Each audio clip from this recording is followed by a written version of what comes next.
Sejam todos muito bem-vindos. Que prazer estar passando aqui nesse quadro Terapeutas Pro, falando com vocês aqui no Por Trás do Sintoma, um quadro feito para ajudar você, que é terapeuta e deseja se tornar especialista no tratamento para pacientes depressivos e ansiosos. Eu vou estar, então, falando por trás do sintoma nesse quadro sobre o trauma emocional e a importância da gente conseguir identificar o trauma emocional corretamente do paciente para que ele tenha resultados expressivos e significativos já na primeira semana do tratamento, né? Quando a gente fala sobre isso, terapeuta, é importante a gente entender que a depressão, seguindo um caminho da parte, se a gente consegue entender que é uma doença psicossomática e que ela começa na questão emocional, a gente também tem que ter um resultado, um tratamento que possa fazer com que esse paciente comece a entender o que aconteceu emocionalmente com ele e que fez com que ele entrasse em depressão. Então, é uma doença psicossomática, sim, e ela precisa ser olhada dessa forma, ela precisa ser olhada com essa somatização de situações. E hoje a gente vai falar de uma das situações que é a base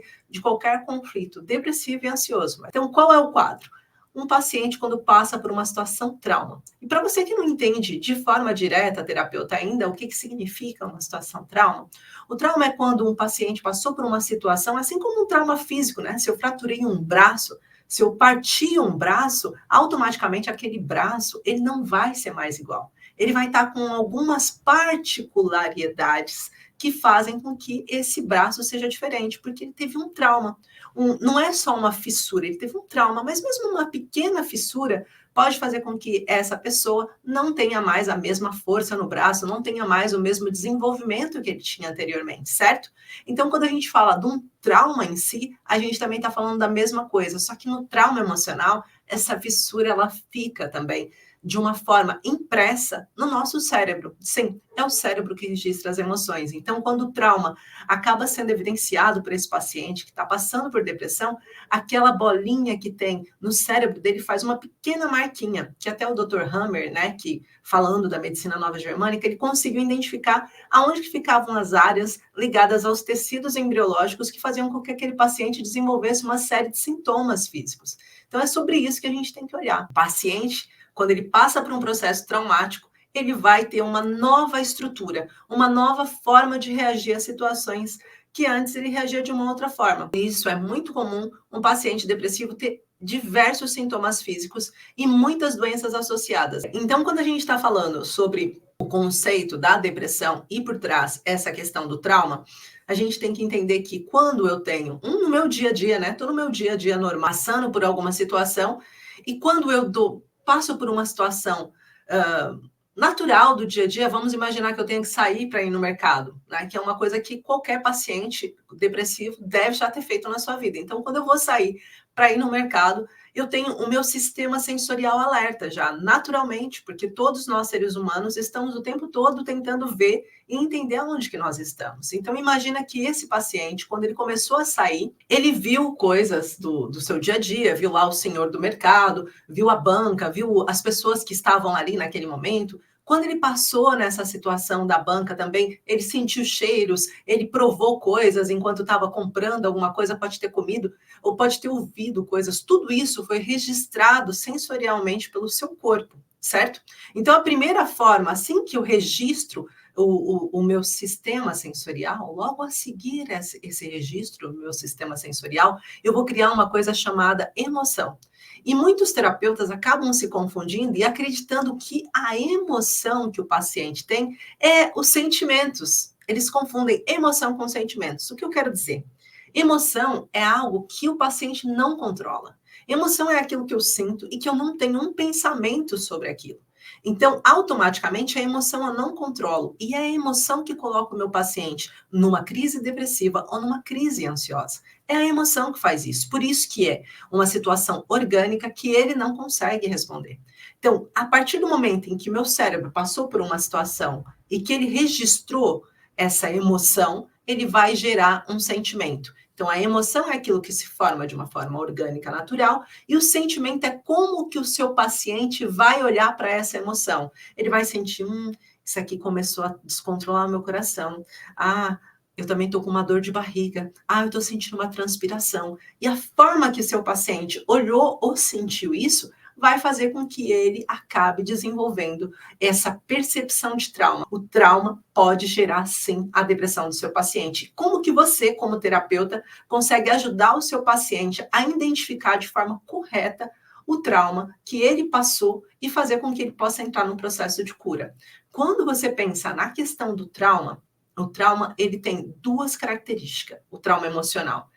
Ele pode ser um trauma acumulativo ou ele pode ser um trauma de impacto. Então, eu vou dedicar agora um tempinho para vocês entenderem a diferença desses dois tipos de trauma: o trauma acumulativo ou o trauma de impacto. O primeiro trauma, que é o mais comum das pessoas acreditarem, foi por isso que aconteceu depressão, quando a gente tem um paciente que entrou numa depressão consciente, ou seja, ele sabe o que foi que colocou ele naquele trauma. Por exemplo, imagina que esse paciente tenha perdido a sua mãe, tenha perdido o seu pai, tenha passado por um acidente muito grave, a partir daí ele desenvolveu depressão. Então ele sabe o que aconteceu. Isso a gente chama do trauma consciente. Mas o trauma consciente, ele é muito mais raro de acontecer do que a gente imagina. Por isso que tantos terapeutas têm tanta dificuldade em identificar o que de fato fez com que o seu paciente entrasse em depressão.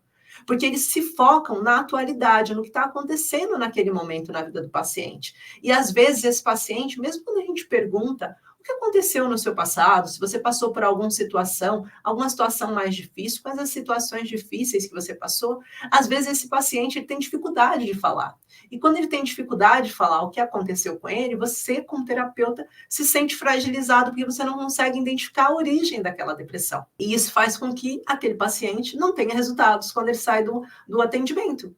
Você termina de atender o paciente e você fala assim, meu Deus, e agora? Eu vou até trazer um caso aqui para vocês. No atendimento que eu estava fazendo agora há pouco, cerca de 20 minutos antes de começar a live, até comecei a live um pouco mais tarde por conta desse atendimento, eu estava fazendo um atendimento em que durante o atendimento todo, a paciente estava com dificuldade de vincular o evento trauma com a situação dela. Ela falava, não passei por nenhuma situação difícil que possa ter potencializado eu entrar em depressão. E a gente está falando de uma adolescente, jovenzinha, né, de 18 anos, que passou por um processo de depressão desde os 9, 10 anos, e os eventos identificados através do diagnóstico, né, que é a ferramenta que eu uso para identificar o que fez com que o paciente entrasse em depressão e ansiedade de forma assertiva, a ferramenta que eu uso fez com que eu entendesse que ela teve um evento traumático. A gente apareceu aos 5 anos de idade, depois apareceu um aos 10 anos de idade. E a gente falando sobre isso e eu trazendo para ela os pontos, ela disse,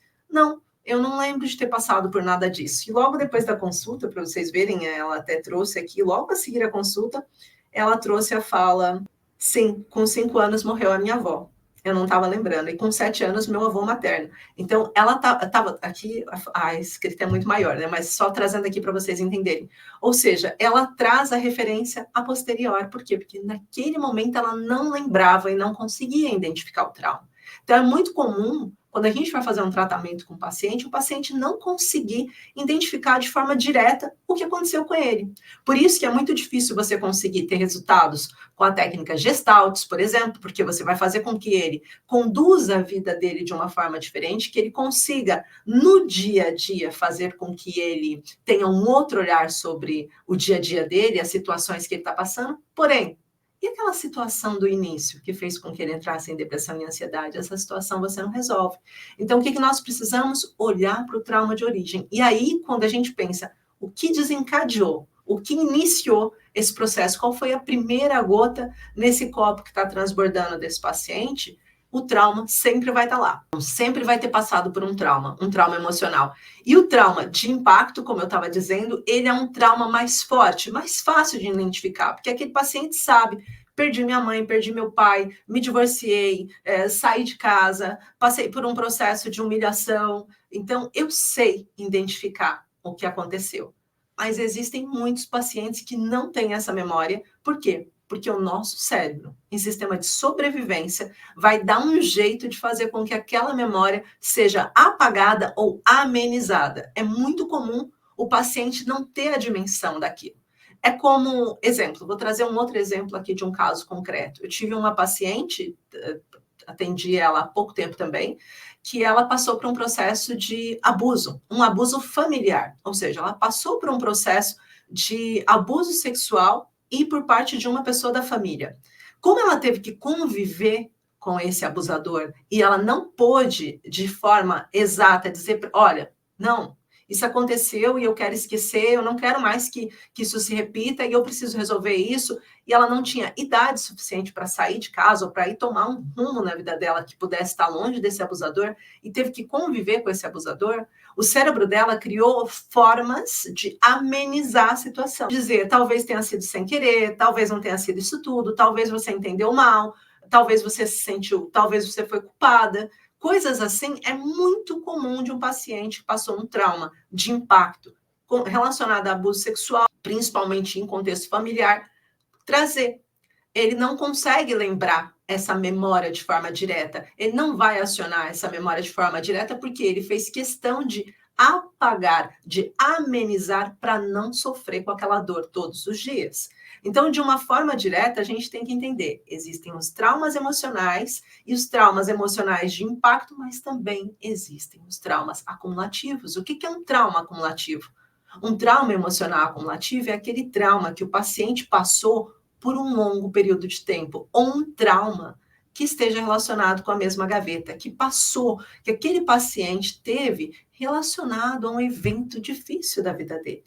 E se você consegue, terapeuta, trazer essa clareza para o paciente, imagina que esse paciente hoje vire para você e fale assim: olha, eu estou passando por um processo, eu estou num relacionamento que eu sinto que o meu marido não olha para mim, ele mal fala comigo, a minha fala e nada é a mesma coisa, ele não faz questão de sentar do meu lado, os meus filhos não estão mais em casa, eu estou me sentindo cada vez mais dorida, Gi.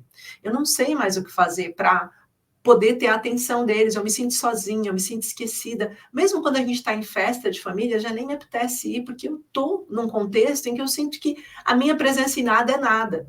Isso é um trauma de desvalorização.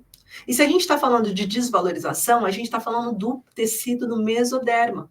Então, esse paciente ele vai ter uma série de sintomas associados com esse trauma acumulativo. Por exemplo, ele vai ter dores musculares, facilidades para ter contratura, ele vai ter dores nos ossos, nos dedos, nas juntas, nas articulações. Ele vai passar por esses processos de dor que estão baseados com o problema que ele passou, com o trauma que ele viveu. Nesse caso, a gente está falando de um trauma acumulativo.